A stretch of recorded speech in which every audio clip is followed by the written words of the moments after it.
Hi, my name's Lynette McLeod and I'm from the School of Psychology at University of New England in Armidale, New South Wales. I'm going to talk about the concept of social licence to operate and its relevance for CAT management. What is social licence to operate? There are many definitions that can be found in the literature, but basically it's a process or the degree to which activities of an organisation or industry meet the current expectations of society and are thus accepted by them. It's not a singular one-off physical object like a driver's licence or some form of regulatory licence which you apply and pay for at your local government office. It's the result of ongoing engagement and negotiations with a range of stakeholder communities that are impacted or have an interest in the organisation's activities. To add to the complexity, these multiple communities may have diverse expectations which evolve and change over time. Also, the activities themselves can be viewed at different levels. You have the broader strategic level as well as the regional and local operational levels. So in reality, social licence to operate encompasses a range of overlapping and dynamic social contracts. Social licence has its origins in stakeholder theory, which covers organisational management and business ethics. It was first applied in the mining sector, but has been applied across other industries and organisations that are expected to use social resources in a responsible and ethical manner, and where environmental stewardship and sustainable practices are expected. Industries such as forestry and energy production, agriculture and aquaculture. More recently, social licence to operate has been applied to a range of industries that directly impact on animals, and hence an animal welfare and animal ethics aspect has been incorporated. Industries that use livestock for food production, exploitation and hunting of wildlife, use of animals for entertainment and for sporting have all had to reevaluate their practices or lose their social licence to operate and have their activities curtailed or shut down. The pet industry has not been immune, with increasing scrutiny into the way pets are bred and sold. So too the management of unwanted or pest animals. These two industries have direct implications for CAT management.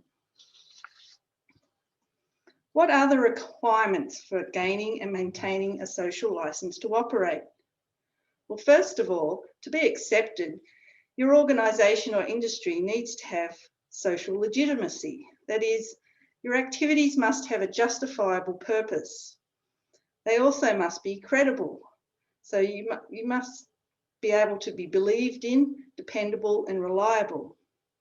Trust is the key for gaining and maintaining approval. These qualities can only be obtained by being proactive and undertaking genuine, respectful engagement with the full range of your stakeholder communities. Transparent monitoring of relevant environmental, social and welfare impacts using valid measurements is required, along with an open grievance process. I'm sure you can think of many examples of industries and organisations who have had their activities or practices challenged. And instead of seeing these protests as a warning and taking part in constructive dialogue, they've chosen to dismiss the concerns of their critics as merely a lack of understanding, or taken repressive action, or continue their practices of secrecy and deception, which in turn has led to public outcry and a ban on their activities. So what is genuine engagement? Here is a commonly used spectrum of community participation. It ranges from just keeping the public informed at one end through to empowering them to call the shots at the other. For social licence to operate, organisations and industries should be operating at a minimum in the involvement area and ideally in the collaborative area, working together to come up with solutions that address everyone's expectations and not provide just lip service to the critics' concerns. In that way, transparency is enhanced and you can build the social support that is required. What are the challenges of obtaining and maintaining a social license to operate? Well, firstly, it's including all stakeholder communities in the dialogue. A stakeholder is defined as anyone with an interest in the project, irrespective of whether that interest is positive or negative. They may be individuals or organisations that are actively involved in the project or whose interests may be impacted during the execution of the project or at its completion. There are two aspects to inclusion. The first is about the engagement process itself, identifying all the relevant stakeholders and communicating effectively with them. The second is to do with the fairness of the process and how the different stakeholders are treated. You need to consider and manage the power, structure, the status capital, and judgments within the group.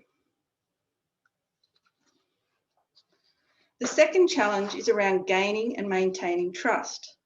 Trust is not something that happens overnight. It's about building relationships over time and is based on experience and cooperation. The concept of trust is inversely linked to that of perceived risk. If you have trust, you perceive less risk in your relationship.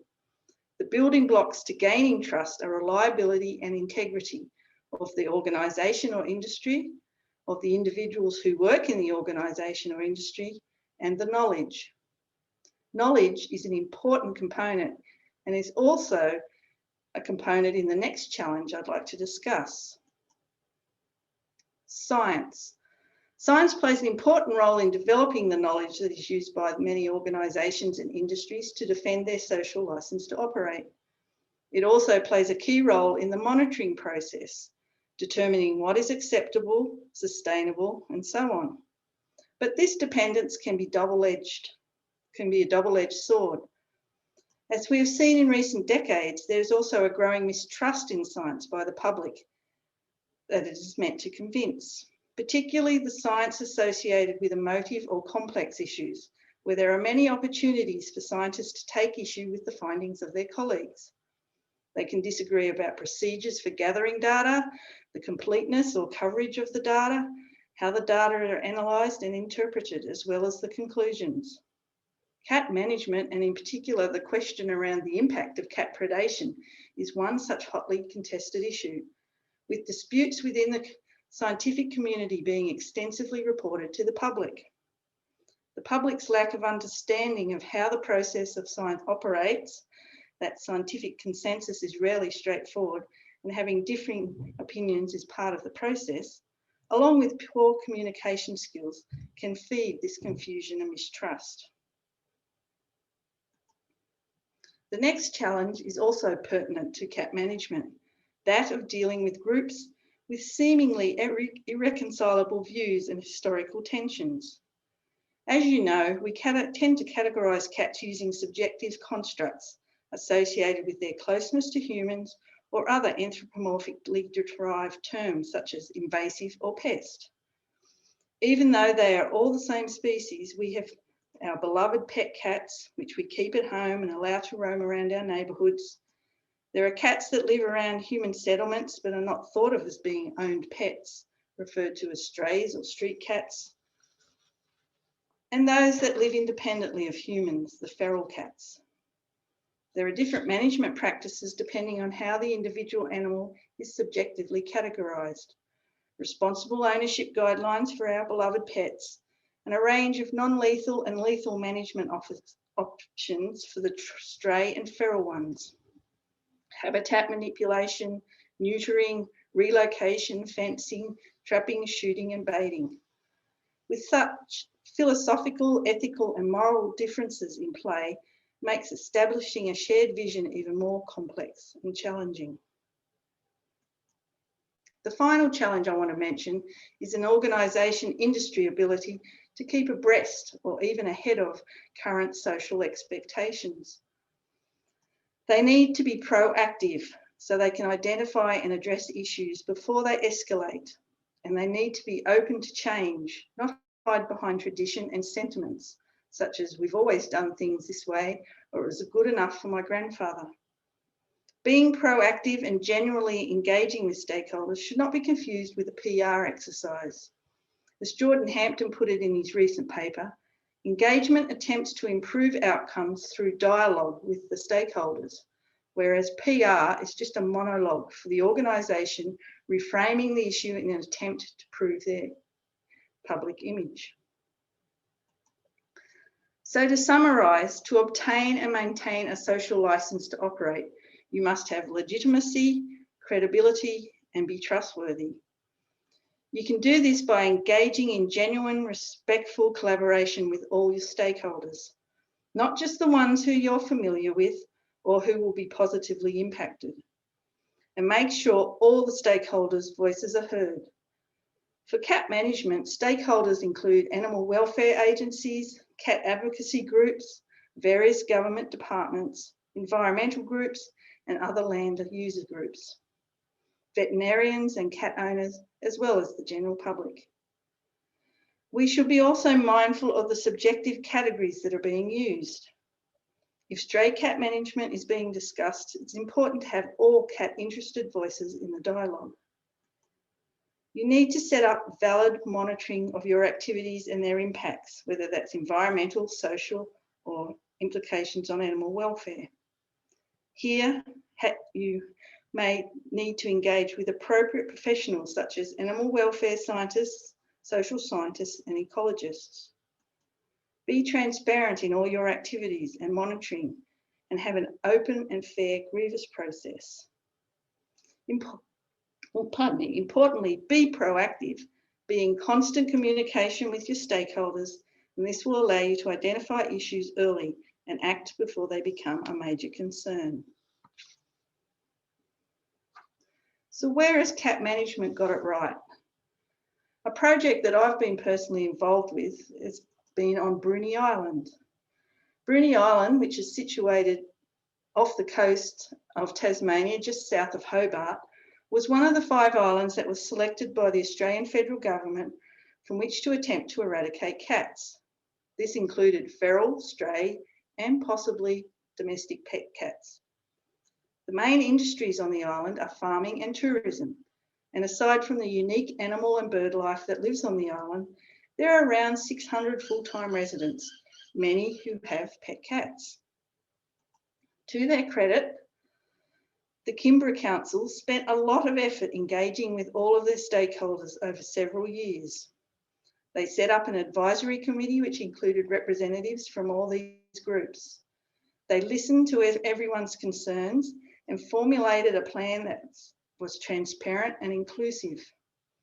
Residents wanted to be able to keep their pet cats, so it was decided to go down the responsible cat ownership path. As there are no vets actually on the island, the council has built a facility where a vet can come and visit and offer free desexing and microchipping for residents, so they don't have to go to the mainland and drive up to Hobart. This facility is also a place where the unwanted or abandoned litters can be housed until they have found a new home. Council has also provided personal support for those households who are struggling to keep their cat on their property or who may have too many cats that they're reluctant to give up. Kangaroo Island off the South Australian coast is another cat management program that has taken their stakeholder engagement process seriously. Where cat management needs to improve.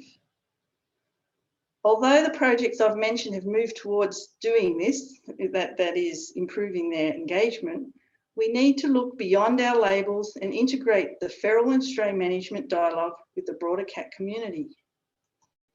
In that way, stakeholder engagement and collaboration will move towards incorporating all the voices that are involved and impacted.